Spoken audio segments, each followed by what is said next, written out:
Okay. What have we got here?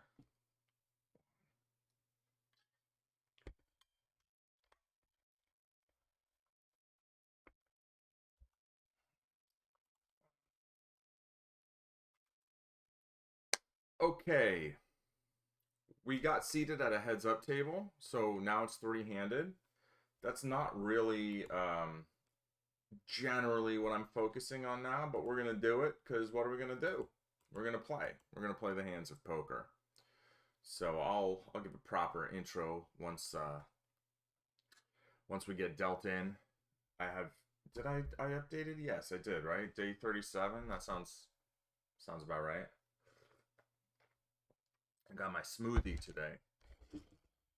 Um, so yeah, let's see. Did this we should be ready soon. I don't know. That hand doesn't really require too much on the thing.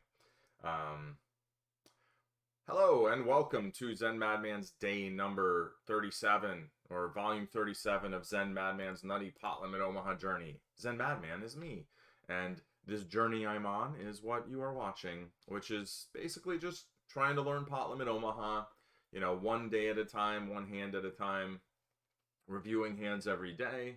That's what this session's about. It's really, as much as anything, it's about just forcing myself to put the windows in the right spot. To do some review every day. I think some review isn't enough to get great, but it's enough to get better. I have a pair. I have a suited ace. They dealt me all four cards. I think this is worth playing.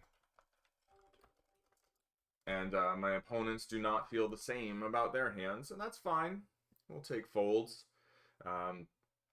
There's probably going to be more spots that are like, ooh, what do I do here?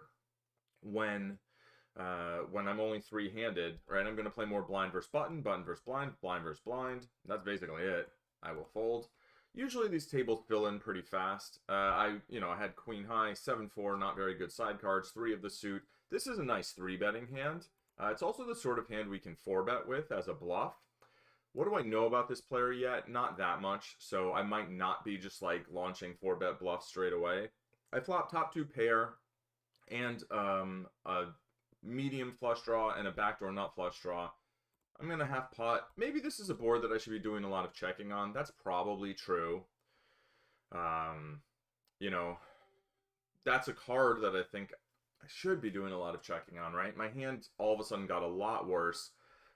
All the straights are possible now. Ace, Jack, Jack 9, King, Queen, King 10, King 4. These all just pulled ahead. King, King as well. I do still have 2 pair. I do still have a flush draw, and I have a gut shot, so I am going to call, although I think this is potentially a little questionable. Now I river a boat. I think I'm going to bet out here, kind of mostly against straights, right? We'll just go half pot. There's more to bet sizing there, though, I think. Maybe I should go small and just kind of get a crying call from a straight. I think every street of that hand was interesting, and I shall mark it. And that's the sort of hand that I think is perfect for putting in a solver, because I'm blind versus blind. There's no other, complicating factors. Very, very straightforward in terms of like, mano a mano, basically, right? Person to person. And knowing where those equilibriums are a great starting point for developing our exploitative, like, how do I want to play against this person? I don't know that much about this person. They've got 2 stacks and change, so they've been winning pots. That's like what we know, and we've seen them raise, and we've seen them fold, so it seems, and we've seen them call. So it looks like they know where all the buttons are, which is sort of a flippant way of saying that they're not playing 100% of their hands, and they're probably not playing like 5% of their hands. We shall see. The stats just updated for 4 and more handed, and as we see, the table is filled in quite rapidly. So, the stats have reset. Whatever we saw before is now kind of void. It's wiped from our view of what they're doing. I think, there's a reasonable chance that they turned a straight in that other hand. They could have had king queen. They folded so fast that I feel like maybe they just had a flush draw and maybe a pair, and then they're like, whatever, on the river. They didn't seem to really give it a whole lot of thought. But they could have had a straight, and they could just be like, yeah, the board pairs, I have a straight, somebody bets, I fold. And they might not be that sensitive to bet sizing. They might just be like, oh, it's a bet, I fold. And then think about it, right? That's a thing. Not everybody takes the time to properly reason out a decision. So I think it's important to take our time, right? Not rush ourselves. So we had two players who wanted to put chips in. I feel like one of them must have been bluffing this player.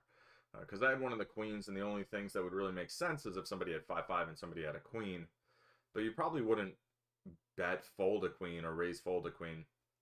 I am going to fold this queen, king queen 9-3. The 3 is just such a terrible little dangler, not even suited to the king. And this is also quite a trashy hand. Time for some shout outs. Thank you to Dennis BBLKO, I think is what that says. Thank you for the follow. And to Faux Grass, I guess an AstroTurf reference, perhaps. I don't know. Thank you for the follows. We've got up 81 now, so let's get 100. 100 doesn't really do anything, but it looks nice, get that third digit. Kind of been growing at a nice sort of pleasant rate. I get bummed out on days that I don't get any new followers, but like not really that bummed out. And then I win a couple stacks running good in PLO, and all is right with the world. But yeah, it's been a fun ride so far. Things. If a month and change ago, let's decide what to do with this hand first. Reasonable 3-betting opportunity. I think reasonable flatting opportunity.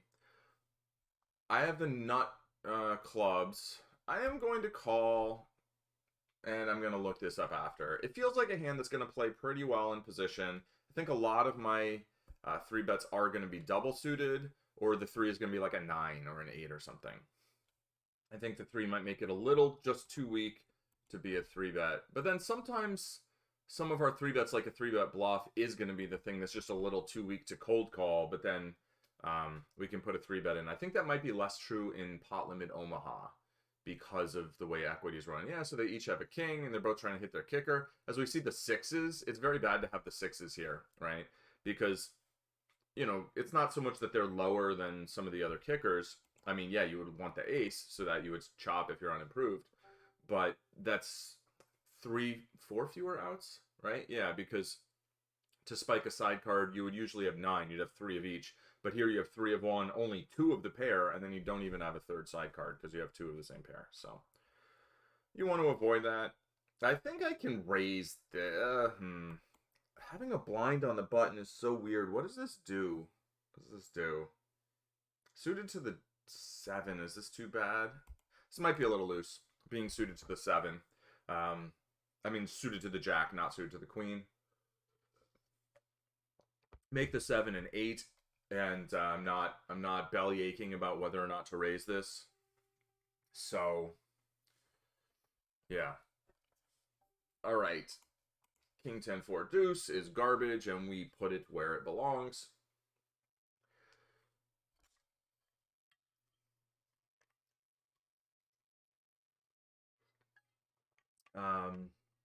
Yeah. So, right.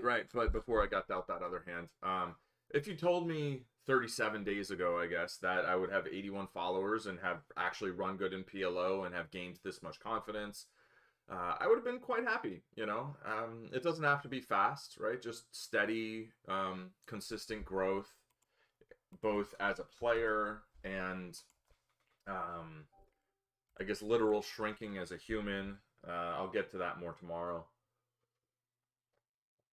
But just things have gone well.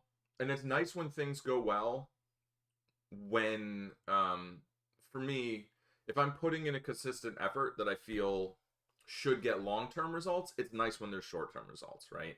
There aren't always going to be short-term results. I could have lost money over this time period and played just as well and just run bad, right? And I think that's an important thing to be aware of. But it's very pleasant kind of starting a challenge and actually running pretty good out of the gate, or maybe amazing. I don't know. You can be the judge. But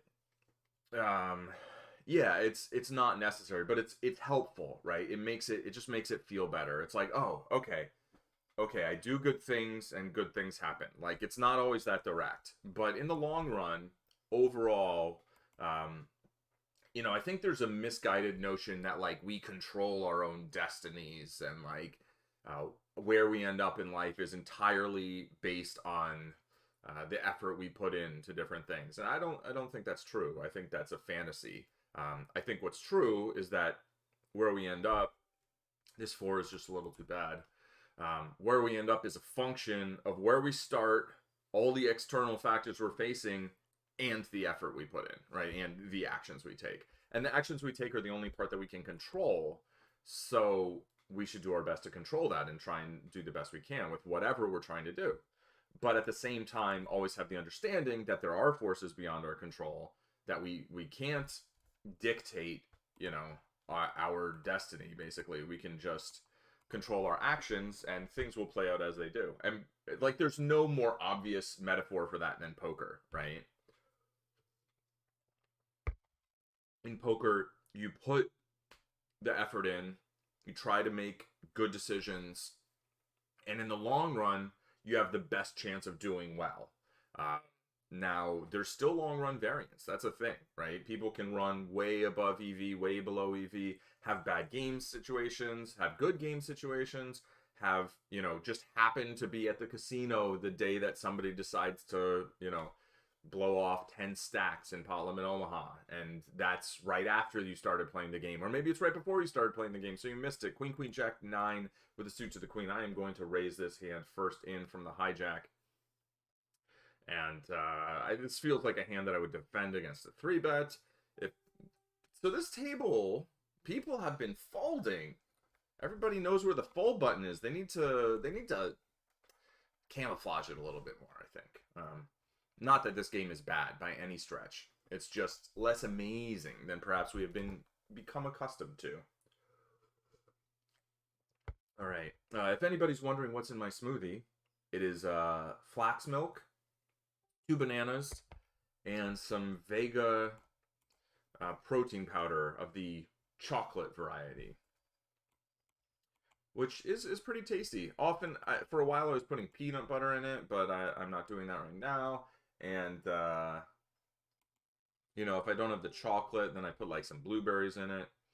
All right, ace, queen, 4. I'm just going to fold. I don't really have any good cards, right? An 8 is maybe my best card, or an ace. Running spades aren't going to be nut spades. Running straight, not going to be a nut straight. Just not a lot of really happy ways for this story to end. So the part we can control is we can throw the cards away, and then we get another hand. So, but yeah, in poker, in the short run, there's immense variance, right? So the effort we put in, I think we barely see any result.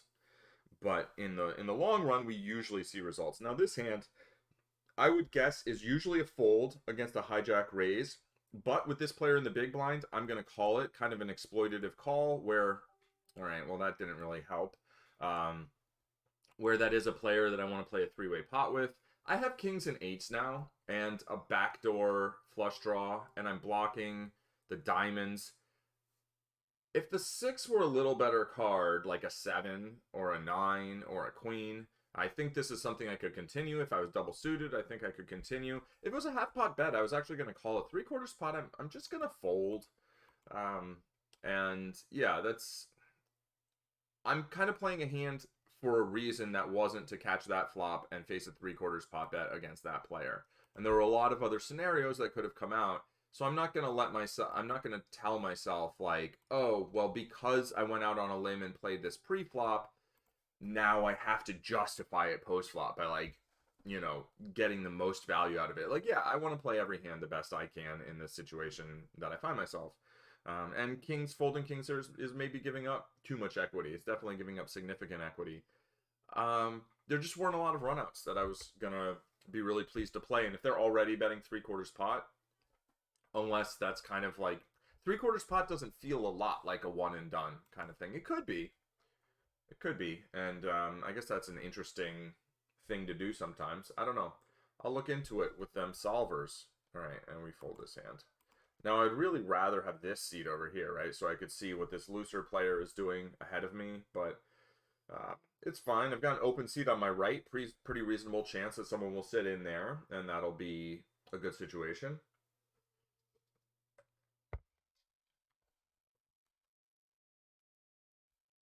So, yeah, this must be a 3-bet pot, and it's probably blind versus blind. They probably 3-bet, and they bet.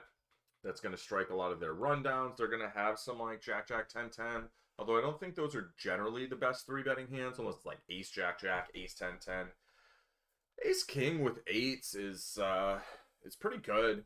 I'm suited to the King, not the Ace, which is a little less good. And now, I mean, this hand, I'm just crushing this. I think, how much do I want to bet here? I'm going to go with the 3/4 pot bet. I was tempted to just full pot it. I don't think I'm going to full pot that many hands in this spot. Having the Ace of Spades was nice in terms of not getting raised by a flush. Here, I'm going to bet because I'm blocking the nut flush, and now I have the second nuts, and I'm going to go ahead and bet. And how much am I going to bet? I think getting called by a hand like a flush at this point, I think half pot feels about right. They probably had me beat on the turn. I bet on the turn partially. Oh, there's a new button. Okay. I'll explain my thought processes in a moment. In a moment. But we've got a new button, so that's fun. We'll hit review on the previous hand. Here against a cutoff open, I think the 4 and the 8 are not good enough side cards to go with our suited ace with the queen. Yeah, so there's a open similar table button. So now instead of having to go back to the lobby and open another table, go back to the lobby, open another table, you just go boop, boop, boop, and pop up all the tables for multi-tabling. Of course, on this stream, I've always been, well, in this morning session, I've always been single tabling. I did one kind of test afternoon session, 3 tabling, and I was pretty comfortable with that. So I'm probably going to start doing that in the afternoons. And, yeah, I think that'll be. Wait, did they? Oh, they actually made the straight. The 6 came in. Okay, that makes sense. I thought they just won with their ace jack. So, yeah, I'll probably start doing that and streaming more of the hands that I play. Right now, I'm just doing this morning session, and you know, I think that's not really the way to rapidly grow a stream. Is to just stream every day for a short period of time. I think streaming longer, fewer days is probably better. Again, this stream I created as a means of getting myself to do something that I wanted to do, but to also kind of put it out there as like an example of a way that anyone else can go about trying to improve their game, right? How you can improve your game by just saying every day, or you could say 5 days a week, whatever you want to do. It could even be 1 day a week, but just have some consistent schedule of playing a focus session where every time you're actually in a hand, you're really in the hand. Here with the deuce and the 7, I'm going to fold this suited ace. But yeah, every time that you're engaged, you're really engaged, talking through your thought process. I find talking through my thought process really helps me, like verbalizing it forces me to kind of codify my thoughts into words. And there were a couple hands, or at least one hand, where I didn't talk through it as much. I was still thinking about it, but I felt like I didn't want to take a really long time. And sometimes there's some timing tell stuff. But so I marked that one, and we'll talk about it at the end of the session. But I do feel really dialed in when I'm playing these sessions. And you'll notice there's still a ton of spots that I'm like, I don't know what I'm doing here. But despite that, I feel dialed in insofar as like I feel like I'm giving the best effort I can at that, not just at that given moment, but overall, right? I feel like I've been playing pretty much my A game in terms of wherever I am right now while I'm on the stream. So, so it's been good for me for that. But then at the end of it, I do a review, right? So all the hands that I'm like, I definitely didn't know how to play this hand. Those ones I get to review at the end of the session. I force myself to do that review. And I think that's been very helpful. And it's been helpful for me. I think that part of the session should probably be helpful for people, at least people who are in a similar, you know, stage of their Pot Limit Omaha journey to where I am, or maybe a little behind. I think if you're very advanced, it's probably like, yeah, yeah, okay. You know, you should have done this, you should have done that. But always welcome to comments. Had some yesterday that were very helpful and helped me think about some hands. In fact, the one where I had the set of, oh, so we're doing this again. Okay, it's like the same hand as the last blind, and what did I bet? I bet 3/4 last time. All right, let's just go pot this time. We're just gonna go pot. That's fine. This is such a wet board. So many draws. I'm just like, let's go a little bigger. Also, I kind of wanted to do something different than I did last time with like almost the same hand. So that was part of the idea there. But I don't really love having the ace because now I'm blocking my boat outs. Of course, as we saw the last time that I had ace king 8/8 suited to the king in the big blind, the very previous big blind. Sometimes we get there anyway. Sometimes we hit that ace anyway because there are two others in the deck. Did I get to see? I didn't. Oh, that's what I want to do. I need to go back and I want to see what I got called by that other hand. We shall go back. Oh, is that it? No, that's ace 8/8. Wow, there's been a lot of aces and eights. Wild Bill Hickok would be proud. I mean, if he weren't dead. Okay,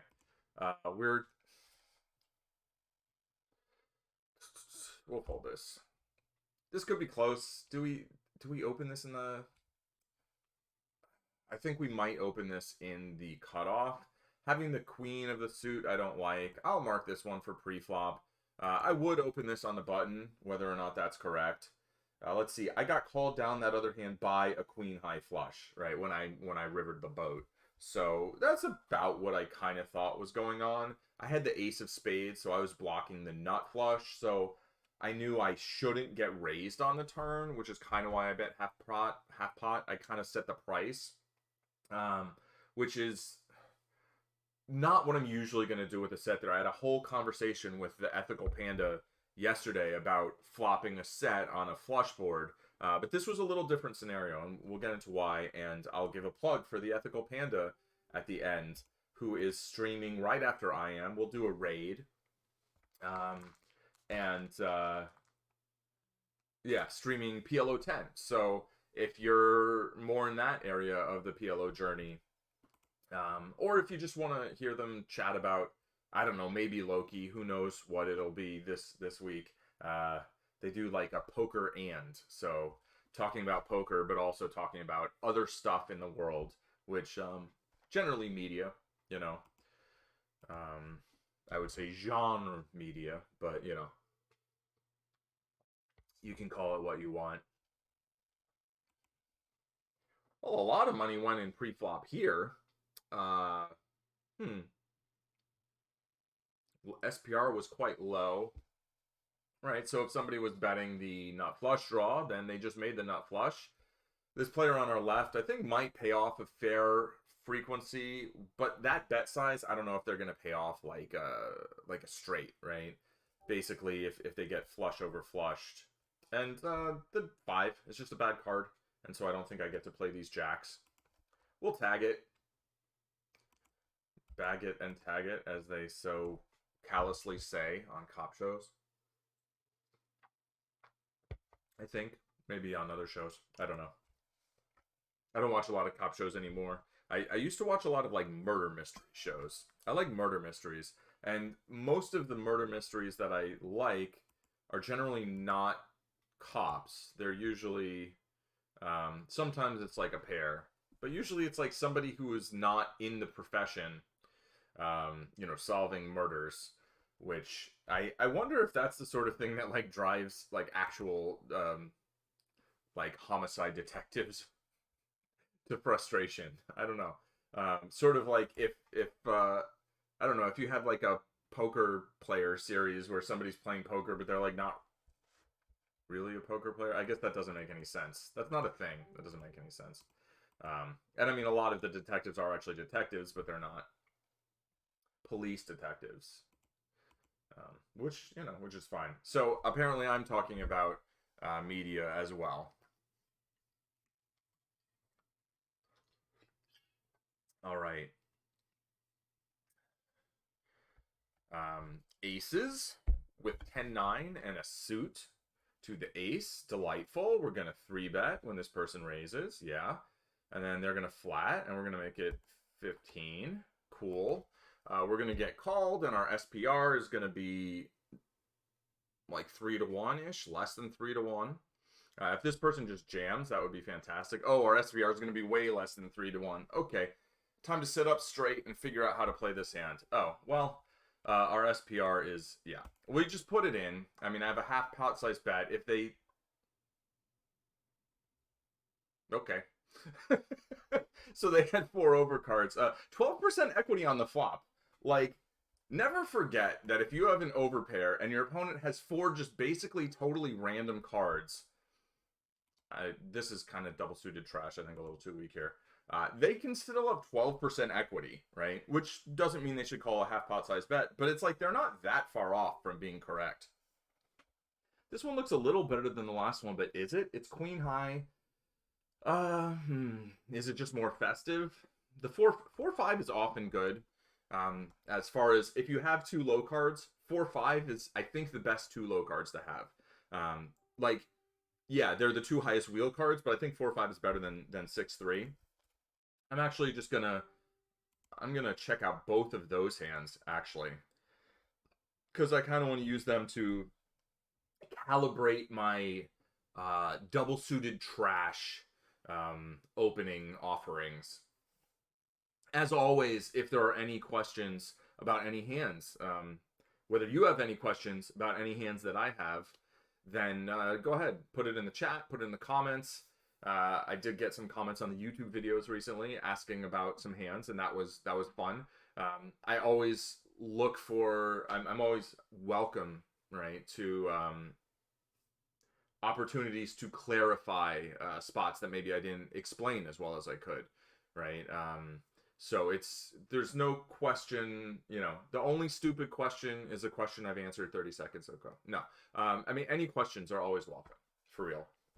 And I think, and similarly comments, right? If you're like, oh, I think you should have done this, and it's like, well, tell me why, you know, and I'll think about it and talk about it, right? Either here on Twitch, we'll talk about this hand. Bottom 2 pair on a wet board, pretty trashy. I'm sort of in this intra position where I have position on the person who bet, but there's a player behind me who's kind of short and might just be prone to just ripping it in. So BuffyBot says, good morning. Good morning, BuffyBot. I hope things are going well. Yeah, so Jack 9. So it's if we ran our equity against this, like King Jack 9 5. Oh, did they flop 2? No, they just flopped a... Oh, they actually flopped top 2 pair, so we were totally crushed. But even if they didn't have the 5, I think we're like not doing that well. All right. Oh, I'm this. Okay. So this is a sort of lack of focus. This hand, the button min raised, and then I 3-bet. That's not necessarily bad. I think that can be okay against a raise of that size. Like, what is that? I've got an open-ended straight draw, both ends to the nuts, and the nut flush draw. So I'm just going to go ahead and bet here. I was thinking about betting some fancy size where this person then was going to have some tough spots. And how much do I want to bet here? I think this is a good size. I can easily jam river. What if I do half pot? Half pot. I can also easily jam river. We'll go 3/4. I want the fact that I have clubs makes me much happier. The fact that the board paired makes me much less happy. I don't really see getting value from the straight at this point. Hopefully they have 10-9 and they check it back and I win. Maybe they have king queen, king jack, queen jack, something like that. But the Unreal says, good luck today, pot, pot, pot. that is the most likely thing to overhear when you walk by a Pot Limit Omaha table is pot, pot, pot. Well, that was lucky. So I'd say, Unreal, you brought the luck. Thank you. What did they have? I'm gonna say 10-9. They had king high clubs. Ooh, okay. So they had ace king 7-5. So they had top pair, top kicker, a gut shot to a chop, but it would have been the nuts for them, and second nut clubs. So that just shows how those second nut draws are just like, they're just not as good as those nut draws, right? You get yourself stacked that way. And that's not to say that they played their hand wrong. I would have to, look at it a lot more carefully. I am going to mark that, though. And my bet sizing on the turn was influenced by the idea of robust equity, for better or for worse. The idea being, if I had just the straight, maybe I want to try and put maximum pressure, and I don't want to try and get them I don't want them to call with clubs. Whereas when I had the nut flush draw to go with the nut straight, now I'm like, okay, yeah, you call if you want to, right? Like, it's cool. And then the board pairs, I'm like, oh no. But they could have turned their hand into a bluff. That would have been interesting. They have to know I'm going to have some straights there, and I'm going to have some busted nut flush draws there, which could also be straights. They had top pair, top kicker, and I think they thought, well, I'm beating queen jack now. So maybe that's why they just checked it back. I'm not saying they should have bluffed. I'm saying it's an interesting spot.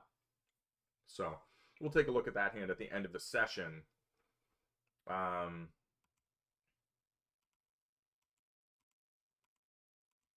Yeah. I think, did I see, we have Unreal in the chat here, a fellow streamer who I think is in the high 40s, right? In terms of followers. So give them a follow. I haven't actually seen the content yet, so I can't vouch for the content yet, but I have enjoyed the company both here and on Kevin E. Poker's channel. And just like get someone to 50 followers. More people being affiliates, having the opportunity to monetize their content if that's the direction they want to go. I just think it's good. Like, that should be the default anyway, right? But I'm looking forward to checking it out. I think I saw that you were streaming yesterday or the day before, but was unable to watch at the time.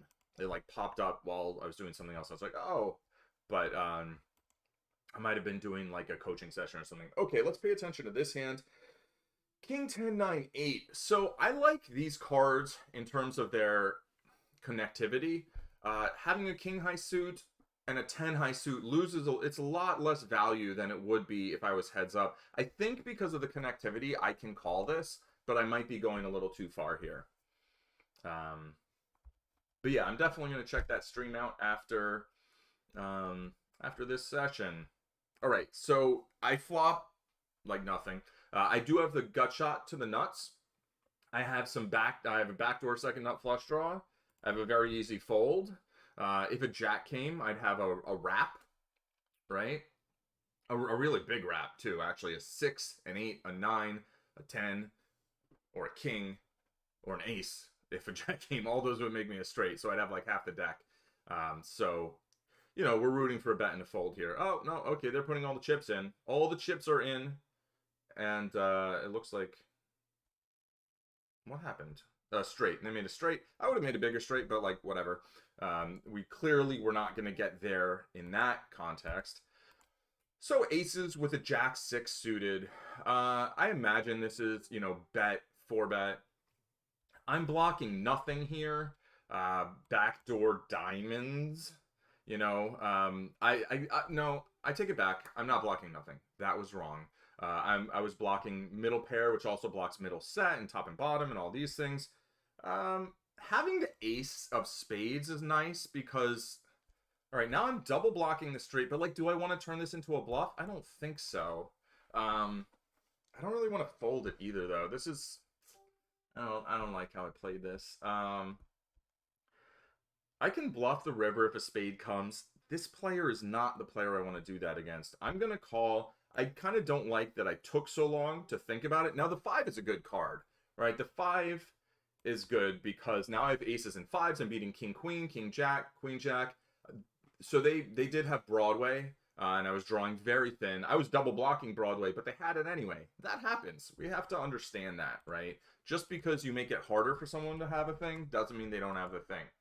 So we'll mark that hand too, and we'll talk about that in a little bit. All right, we got some more chat here from Unreal. Let's go. Got fourth place out of out of 250-ish yesterday in a PLO $2 tournament on GG Poker. Small payout, but fun. Yeah, for sure. I mean, getting to the final table is just always fun, and getting fourth that's pretty strong. Also got, and I mean, 250 runners. That's a lot of players. 17th out of 800 in a no limit hold'em $5. Got rivered when I had nut flush on the turn. Got shoved with 2 pairs and got there with the full. Grr for top 3 stack. Yeah. I mean, tournaments, right? Tournaments. Suited to the ace, I would raise this. Suited to the king, I'm gonna let it go. I'm not gonna look up every hand. And then thanks for the shout out. Yeah, my pleasure. I think one thing I really enjoy on Twitch, if you're on YouTube, check out Twitch. Link in the description below. Is like, it feels like a very supportive community, you know. And I mean, I'm sure there's all sorts of other stuff going on, but really, it does feel like people are trying to help each other succeed and kind of help people find content they might be interested in. And I mean, everybody starts with 0 followers, right? So, I mean, some people, if you have some big social media presence somewhere, you can probably get bigger faster. I'm sure I could have gotten bigger faster if, first of all, if I had actually started streaming back when I had a lot more,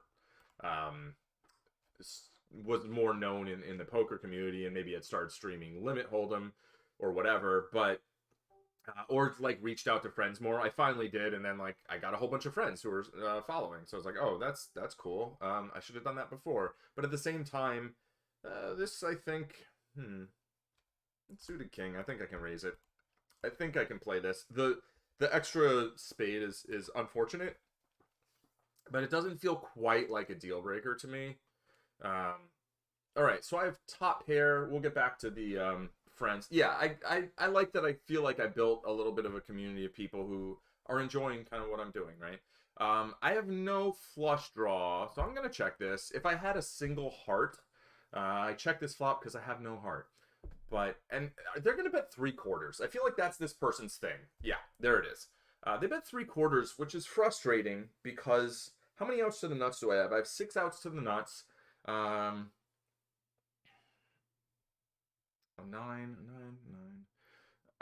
Okay, I am gonna call. I don't love it with the hearts on board. Now I have top 2 pair, but of course the flush got there, and I'm going to check. And kind of not having a heart really plays bigger now too, because it's just easier for them to have a heart. They're gonna have more flushes in this spot. I'm not crazy about my flop call. I think basically every street of this hand feels kind of squishy. This is a weird, like, small bet. I guess to me it feels like probably a flush that's just like, all right, let's try and get some value from something that's probably not very good. And you know, they're right, it's not that good, and I'm not gonna draw to like try and make that into a boat. I mean, they could even have a straight flush already, which would, you know, make me drawing dead. I'm gonna look up mostly just the ace king jack 8 pre-flop. I think the flop is like, eh. But yeah, tournaments, no, too small. Too small, the cards are. Open-ended straight draw with bottom 2 pair is interesting, but, you know, pretty vulnerable.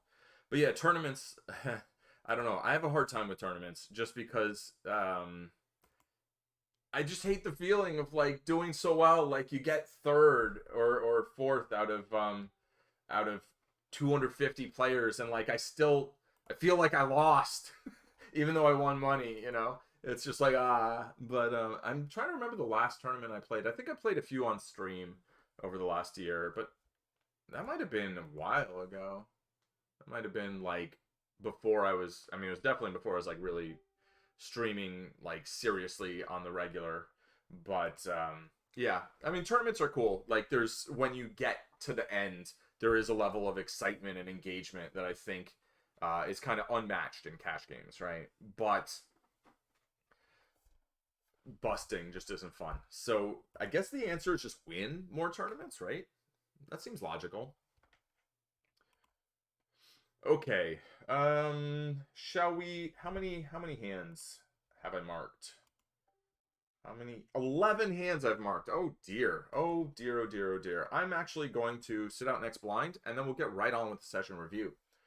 So I'm going to try to wrap right around the hour today. As mentioned, the Ethical Panda is going to be streaming. What are they streaming? They're streaming PLO10, and I will. That player's limping. That goes against everything I feel like I've learned about this player. Replay all hands and report. It might have been a new player. I'm not sure. Anyway, they'll be streaming PLO10 and chatting about various different pieces of visual fiction, I believe. So we'll do a raid on that at the end. But first, let's do session review. Session review time. So I'm going to look this hand up in the PLO matrix from Upswing Poker. Link in the description below if you're on YouTube. I should have that link in my Twitch too. I mean, you could just Google it. It's at some point I'll have an affiliate link, I think, but I don't now. So what am I looking for? I'm looking for, oh yeah, you have to, their site's a little, not the easiest to navigate, but the content is superb. So, you know, I'd rather have something that's difficult to navigate but has great content than something with terrible content that's easy to navigate. I mean, content first, right? Okay, so King Jack 8-7. This is just a fold. This is just clearly a fold. So this was just wrong. It's like not even really close. King Jack 8-7 single suited is clear fold in hijack. King Jack 10-7 is single suited is weakest RFI in hijack. Is the weakest King Jack single suited RFI and hijack. Okay. So that's it. We just need to fold this. And then post flop, I didn't like, if this was rainbow, I think I'm betting this. Although there's something to be said for like we check these boards a lot. If I had the ace of hearts to go with this, like ace jack 8-7, and I had the ace of hearts, I think maybe this would make a good check raise from what I've learned yesterday. Just in terms of like putting a lot of pressure on their range, right? But I call, I don't know. I don't really like it. The 8 is a weird card. Everything got there, and they bet this, which is like, okay. I'm not really sure what they're doing with this, but I'm not going to stick around to find out. Yeah, I have 4 outs to something that's close to the nuts, but I mean, first of all, they could have Jack-Jack, and I'm just doomed. Second of all, they can have a straight flush, and I'm super doomed.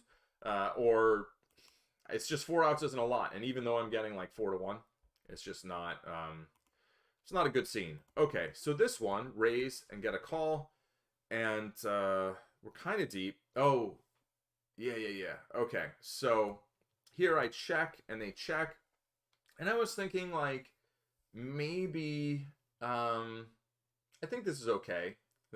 I'm blocking 2 backdoor nut flush draws. I'm blocking middle pair. So I said I'm not blocking anything, and that was wrong. But I'm not blocking a lot. I'm not blocking any of the draws, except for, well, I'm blocking the wrap. Actually, I'm blocking the Broadway wrap. So, and I already said 2 backdoor nut flush draws. So I'm actually blocking a lot, right? Let's go back. I'm blocking a lot of stuff here. I'm just not blocking top set, top pair, etc., etc., etc. So I check, they check. This turn is interesting because I feel like, well, I'm blocking the nuts and I'm blocking the nut flush draw. So I think there's some merit to betting out here. The thing that caught me up was like, but I have aces.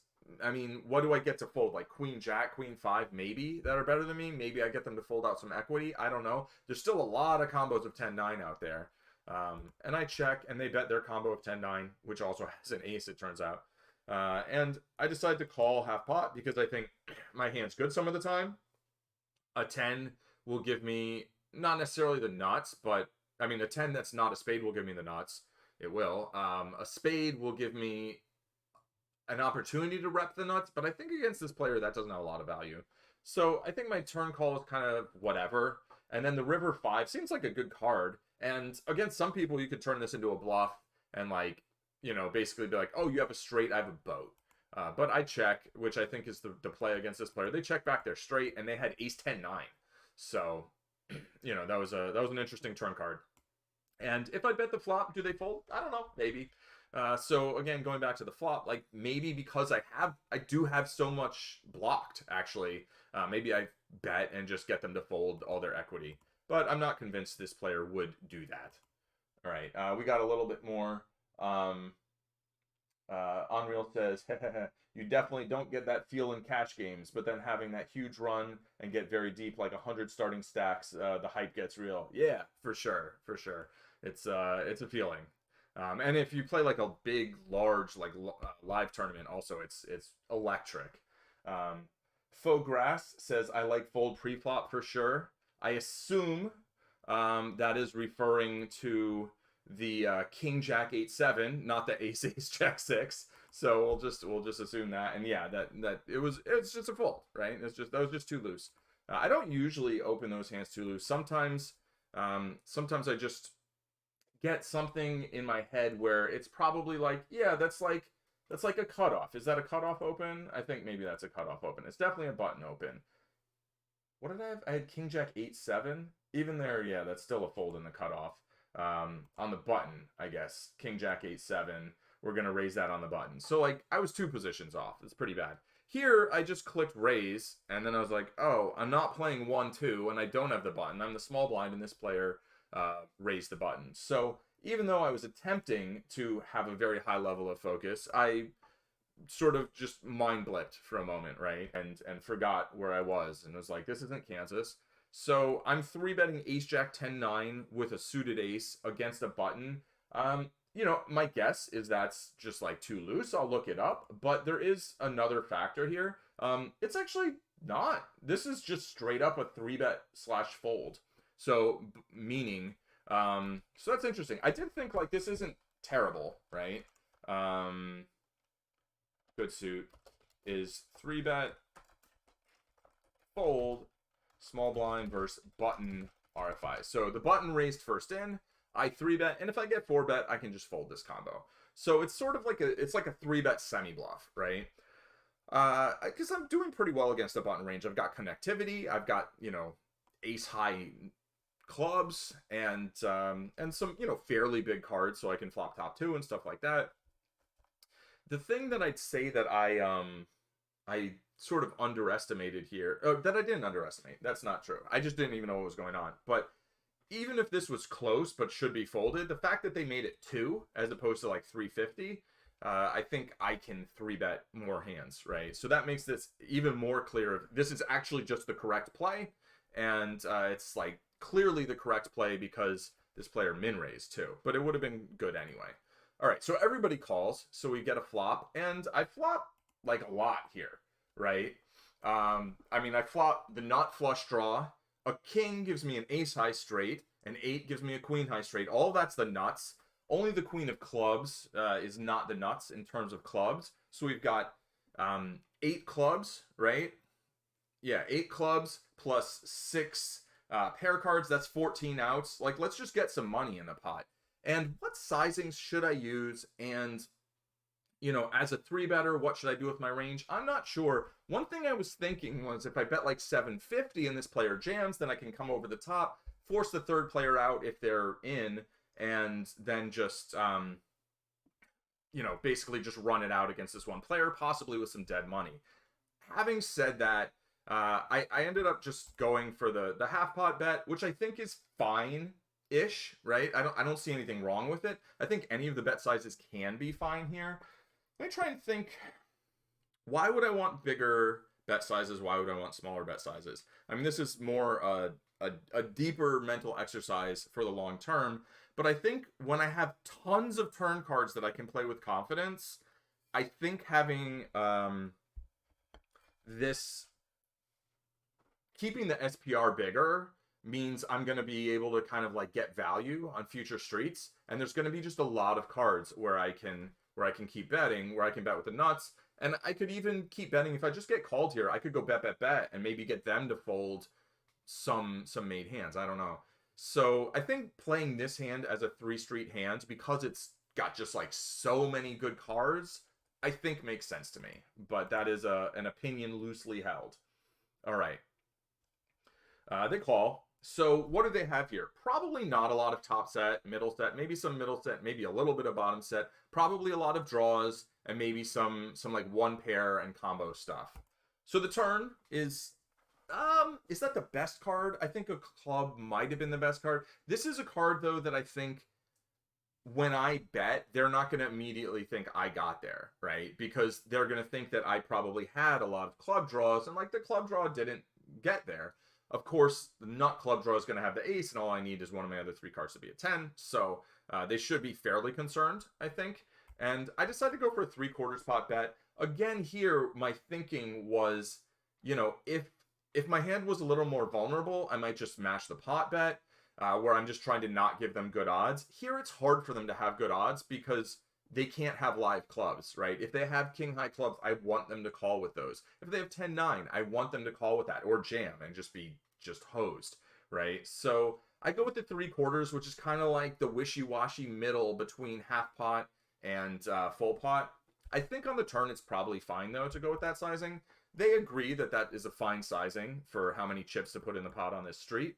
And then the board pairs on the river, and that's like almost the only bad card. I might have been a little more concerned about this than I should have. I'm not blocking any boats. So in terms of value betting a non-boat with my straight, you know, value betting a straight on a paired board, I generally want to be blocking some boats. So if I think about what am I getting called by, I'm getting called by 10-9 is what I hope to get called by. I'm blocking 10-9 too. What am I worried about? King-king. That seems possible, like king-king with king-high clubs. That's a hand that you could flat the flop and then call the turn and then just be overjoyed on the river and be like, oh, I'm glad they can't see me. And then, you know, pocket queens seems not that likely. Pocket jacks, maybe. But I think I don't have to be too concerned here. If I had a better blocker situation, maybe I find a value bet here. But I decided to just check. They checked it back, and I think we looked it up, and they had like ace king with king high clubs or something like that, and obviously no 10. We have some comments in the chat. Cardiff Giant says if you bet $10, you can't 3-bet if big blind shoves. That is correct. I don't really know the rule. And the Ethical Panda says hello. All right, we'll go check out the Ethical Panda in a bit. Cardiff Giant, yeah. So if I go back to the flop here, the minimum that a player could raise if they had a full stack, right, would be the size of the bet in this case, right? I bet 998. They'd have to make it another 998. It would be 1996, right? Would be the total bet size. Since they have less than 1996, they can go all in, but it doesn't qualify as a full raise. It would have to be something that somebody could legally raise if they had more chips. So that would not reopen the action to me. If they made it 1577 and the button, they would then have all their options, right? They could fold, they could call the 1577, or they could raise. I'm not entirely certain what I think they would have to raise another 998. Some places you can like complete that to 1996. There are house rules that vary from place to place. And I think a while back Ignition might have been using the weird rule where like in Limit Hold'em, this would qualify as reopening the action because it's more than half the raise. Anything more than half the raise in Limit Hold'em qualifies as, and in any limit game, qualifies as reopening the action. In a big bet game, it has to be the full raise. Why? I don't know. That's just how it is. That's in most card rooms. There are going to be other places that have different rules, but I'm fairly confident those are the rules here. It's good to know the rules wherever you play, right? Online, live, you know, find out the like action reopening rules basically, because in spots like this, you might want to bet 750, right? Or 760 and then know that if you get raised, then you're going to be able to reopen the action. Whereas here, if I had gotten raised on this bet size and then the button called, say, I can only call or fold. Those are my only choices, which can be frustrating when you're like, I want to put all the chips in, and you can't. So, but that hand ended well enough. All right. Queen 8-4-5. Okay, we'll look this one up. I was unsure here. I think my some of these hands, I feel like I'm not well calibrated today. But this is a raise. And partially because of the 4-5. Yep, Queen 5-4 double suited is RFI good suit or bad suit, meaning no matter how these 4 cards are suited, as long as they're all suited up. So Queen 8, and then I'll say 7, 6, 5, 4 are all RFI on button, except Queen 8, 7, 4. Okay, so I know what that means. Basically, it means if we have a queen and an 8, and then two of the 4 cards that are just below the 8, we get to play it, unless it's like 8, 7, 4, and then we fold it. All right, so that was just a simple pre-flop checkup. We'll go to the next hand, and the next one is this Jack 9, 6, 3. I actually have a funny story about that reopening the action thing that maybe we'll put at the end, but it's I was a floor person for like a year, and there was an instance where somebody knew the rules and then the dealer didn't know the rules, and the dealer messed it up and they ended up mucking their hand because of it. And by the time I got over there, I was like, all I can offer you is like a $10 coupon. Like, what can I do? You've thrown your hand away. So never throw your hand away until you get the floor to come over. If you think you know the rules and you think the dealer doesn't, they might not. They might just be having a bad day. Always make sure you know the rules, and don't call the floor to just like give someone a hard time, but protect your action basically. All right, Jack 9, 6, 3 double suited. This one I folded, and that is correct. Yeah, the 6-3 is just too bad. Even with the 5-4, this actually isn't playable. The 5-4 doesn't interact so well with the 9. Is clear fold from button. We'll say Jack 9, 6, 5. Double suited is weakest. Jack 9 suited RFI from button. Okay. And we'll say Jack 9, parentheses, 8, 7, 6, 5 is double suited is RFI from button. So it's like this whole square, right? Any 2 out of those 4 cards. Yeah, that makes sense. Okay, so that's a fold. That's good. I need more water today. Unreal says, Fograss says, cool stream. I'll be back. Cheers. Thank you for tuning in, Fograss. Unreal says, but then you playing 4-handed, so being a bit looser gonna help your table image and gonna get you paid more often. Yeah, I mean, a lot of the things that we do that might not be like correct, sometimes there's an upside, right? It doesn't mean necessarily that we should do it, but I think every time we make an error or we can just be aware, like, how do people possibly perceive that? And then sometimes leverage that for our gain. But try to avoid kind of like getting in our own head about it. I see people do that all the time. They're like, oh, well, I had a tight image and then this. And I'm like, were the players you were playing against like paying any attention to what you were doing? Because if not, you don't have an image, right?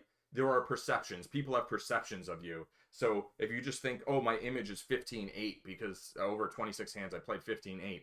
Yeah, somebody who's been there for those 26 hands and sees those stats, that's what they're going to think about. But somebody else like might not have a HUD. They might not be paying any attention to what you're doing. So viewing image as this kind of like concrete thing, I think is a mistake. Retyping Jack 9, 5 single suited is clear fold. In hijack is also not very helpful. Yeah, so this is just a clear fold. I just want to double check it. It's correct. Moving on. This one, I don't think I was really too curious whether I play this in the cutoff, but I think I said I would raise this from the button, and I just want to double check that. Yeah, okay. So that is true. So King Queen 5-5 single suited is RFI from button.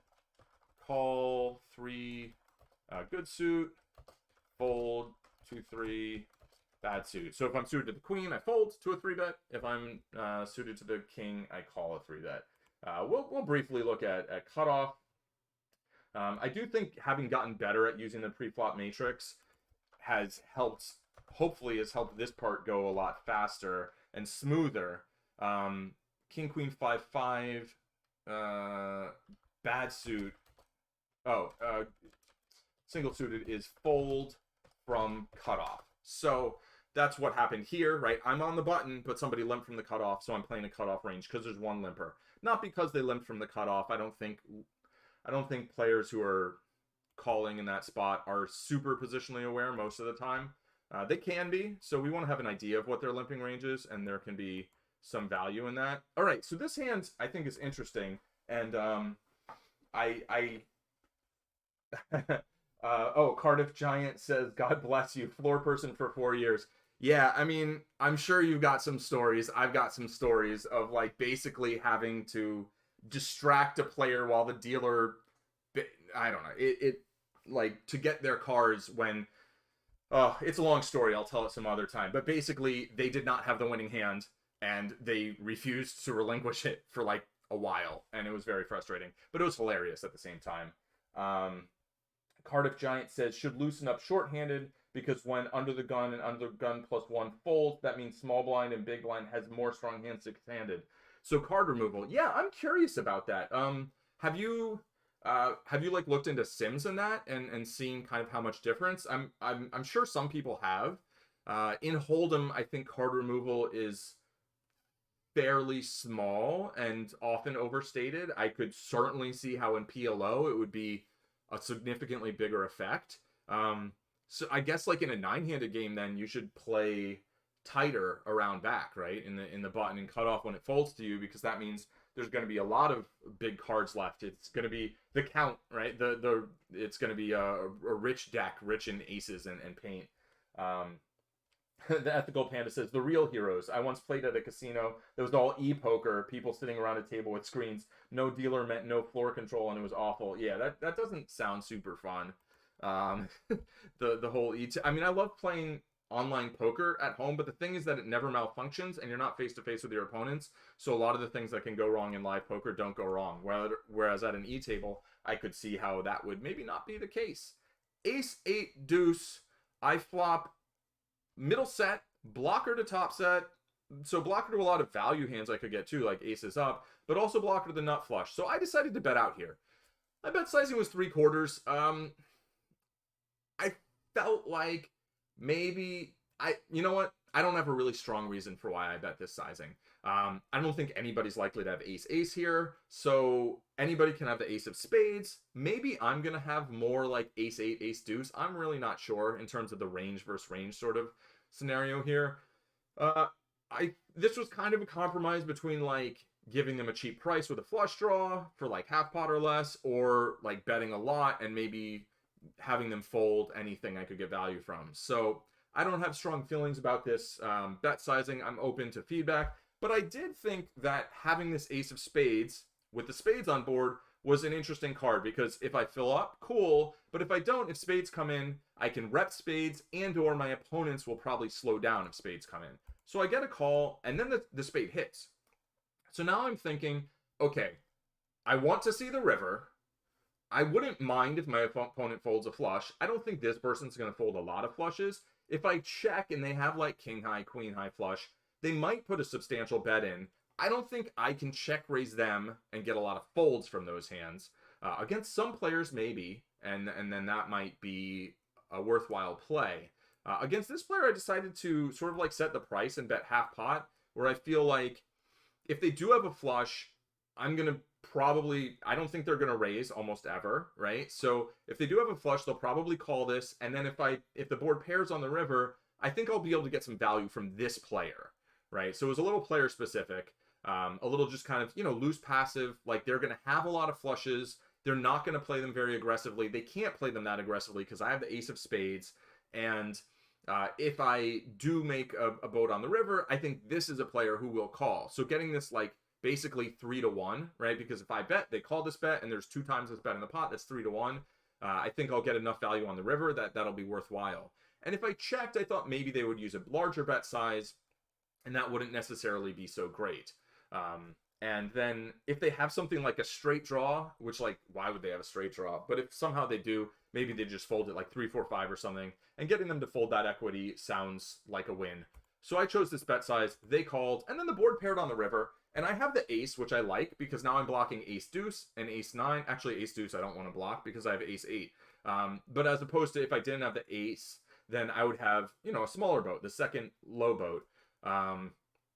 And so here's the, this is the second nuts. I know my opponent doesn't have a nut flush. I think a lot of the times they're going to have a marginal flush, and I can get value from it. I think something like half pot is probably the way to go, kind of exploitatively against this player. Going bigger maybe makes some sense as well, but I think since I'm trying to specifically get value from a flush that's not a nut flush, I kind of like my sizing. And they call, and they did have, they had a queen high flush that they had turned, and I'm trying to remember whether they had any blockers to any pairs or boats. I don't think they did. I think they basically just had a queen high flush. So let's see. There's some feedback here from Cardiff Giant. I play these games that people will call with anything. True.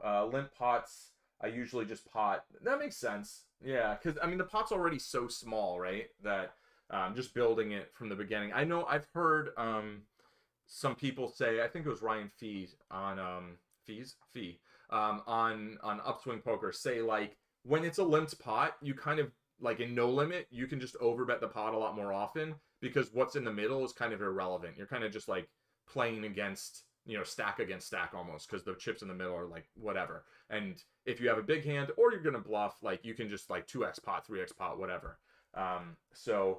Makes bluffs more expensive, but no one folding anything for half pot, 2/3 pot. Yeah. That makes all the sense. Kevin E. Poker said, super late today. Ignition was giving me problems. And then Cardiff says, wait, does Ignition ever not give you problems? Legit. Honestly, it's been, like, pretty smooth lately for me. Fingers crossed and all that. Like, I don't even want to say that out loud, because in the past, oh my goodness, so many headaches. I mean, sometimes things like that can derail, like, a session or a career. But lately, it's certainly felt better. Yeah, and there's an upgrade, right? Now you can open more of the same in the table. That's great. They're making improvements. All right, how many more hands do we have? We have this one. We've got a couple more. I think this is just like a pre-flop. Right, so here, King, 10-6. I'm going to look it up. At the time, I thought this is a fold against a hijack open, but I want to play hands against this big blind, and I think they're going to make this worth it, so I did go ahead and call. I don't think this is a great 3-bet. I want an ace in my hand, basically, if I'm going to 3-bet kings from the small blind, or, like, a second pair of queens that's, like, suited. So small blind versus MP, I'm just going to verify that this is a clear fold. King, 10-6. Yeah, just very clear fold against a hijack razor. That doesn't mean that's always what we've got to do. Actually, basically any kings up almost 3-bets here, and then folds. Like, all the kings that 3-bet fold. So that's not what I wanted to do. What I wanted to do was play a hand that was a little looser because of this player coming along, and they didn't come along. They folded. And then I flop kings and eights, and this is like, hey, let's flame me on this one a little bit. I just check fold. I don't know. I felt like there weren't a lot of good turn cards. They bet 3/4 spot. At the time, I said I would call a half pot bet. Is that an argument for making more 3/4 spot bets? Not necessarily, because then, you can't bluff as often and yada yada yada. I don't know. I like having spades, and I like having a diamond, but none of those are blocking nut draws. None of those are nut draws. It's just not a lot of really good turn cards, and I think this illustrates why, like, the 6 is such a problem. I'm out of position. It's a single raise pot, and if the 6 were a 7, a 9, a queen, then I would have, I'd have a straight draw to go with my overpair, with my backdoor flush draw, right? If I was double suited, I'd have a flush draw and a backdoor flush draw. And while those wouldn't be super strong on a paired board, I think, this is, I don't know. The fold feels fine because I felt like the main reason I was calling was to try to get this player in behind me. That didn't work out. The flop was, like, okay-ish looking, but not that good, and I just folded for their bet size, right? So, let's see. Kevin says, when I'm losing 1,000 a week, I won yesterday, so they had to update the software. Yeah. They're like, what's going on? We gotta update this. And then Unreal says, being a pro, you can manage a few minutes like it's nothing. Manage a few minutes. Oh, to update the software? I don't know. All right.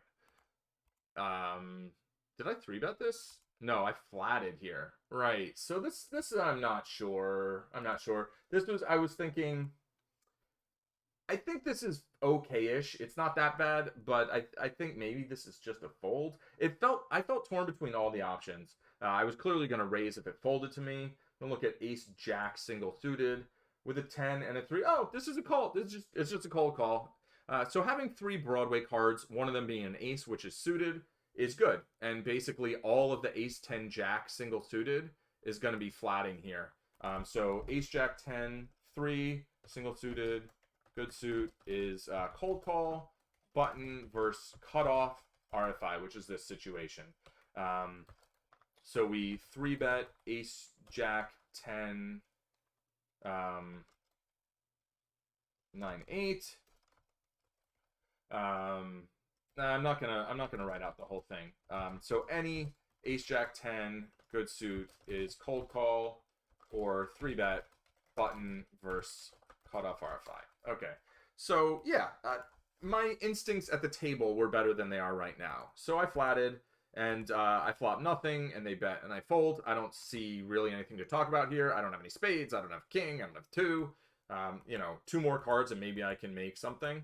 And they just decide to get it in, and they each have a king. And I was commenting at the time, like, you know, having the pair of sixes to go with the king is unfortunate because it's just way harder to boat up. All right, and then this final one, I was thinking that this is probably a good 4-betting hand. I actually want to first verify that. Ace Queen 10-8 double suited. Yeah. So this is 4-bet, like get it in basically. Ace Queen 10-8 double suited is RFI 4-bet in small blind. So that's good. Flop comes. Oh yeah. So here, first I was thinking like, do I just check range here? Maybe. I'm not sure. I have a flush draw. I have top 2 pair. I have backdoor nut flush draw. I'm kind of blocking some straight draws, but not a ton. I decided to bet out for half pot. This kind of feels like this non-committal. I don't know. Honestly, this is a spot where having a stronger... I mean, I have a good understanding of GTO in theory, right? Of game theory, but in terms of how it applies specifically to Pot Limit Omaha situations, so that's where playing around with solver input. Maybe I'll post this one on Kevin E. Poker's Discord forum in tonight, and kind of this feels like a spot where it's like, yeah, let's see what the solver wants to do with this one, because I think that would be very helpful in this spot. I have pot, and they call, and then the king seems like a not fantastic card. The straight gets there. I'm blocking the nut straight. I don't think I want to keep betting. My flush draw is not that good. My 2 pair all of a sudden are not that good. I check, and they bet 3/4 pot. And this is early in the session. I end up calling. I feel like I have a lot of outs to something, but not a lot of them are to something strong. So, again, this is a spot where I think I wanted to call because I felt like I would be forfeiting too much equity if I check folded. But at the same time, I feel like rivers are going to be very difficult to play. This is maybe not the most difficult river to play, except that maybe I'm wrong to lead out here. Maybe I'm wrong to lead out for half pot. I think a small bet might be interesting, like a smaller bet, to try and get value from Ace Jack, Jack 9, and I can have some bluffs against those hands, like whiffed clubs, stuff like that, I think can lead out for a small bet and just be like, yeah, you're just going to have to pay off my boats. Because if they really want to play with me at this, then maybe they have king, maybe, I mean, queen doesn't feel that likely. King 10 also possible, right? They could have like king jack 10 9 or something, maybe, or like king high clubs that decided to bet the turn with a 10. So I don't know. I make this bet and they fold, and there were a bunch of kind of squishy hands here in this session where I think I could have played them better post-flop. I feel like I avoided train wrecks, and as I've been saying, I feel like in these games, if we just consistently play mostly correct pre-flop and just don't have any disasters post-flop, I think we'll make money because the games are good, right? And the rake is high, but the games are really good. Doesn't mean you should come over to Ignition. There's lots of software problems. Stay away from Ignition. But yeah, that's it for the hands. Um, I'm gonna do a I'm going to do a raid in a moment, but first the YouTube sign off. Thanks everyone for watching. You can like and subscribe on YouTube. I don't think a lot of people get to the end of the YouTube videos. They're like an hour long. People don't like hour long videos on YouTube, but maybe someday. Anyway, thanks for being here, and have a great, what is it, a Tuesday or whatever day you're watching this on. Cheers. So now, actually, today, so, Kevin says nobody shows up until Madman comes over anyway. I think I definitely have been bringing people, but I think some of those people have already been from Kevin's channel to mine, right? I love the dynamic though. Supporting each other makes us all better. Absolutely, I really love the dynamic.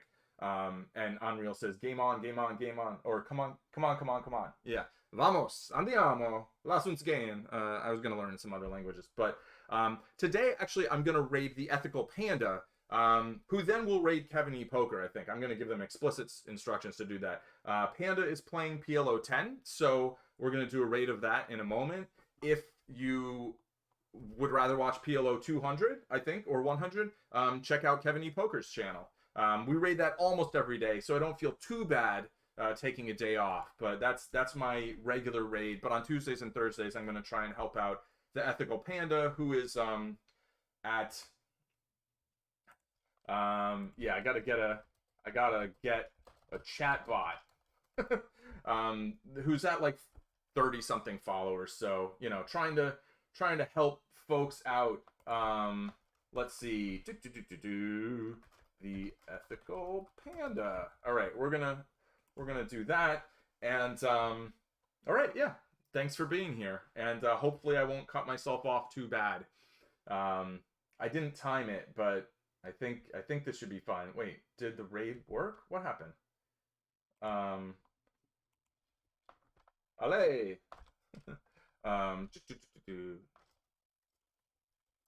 Did it work? Did it happen? I don't know. Let's see.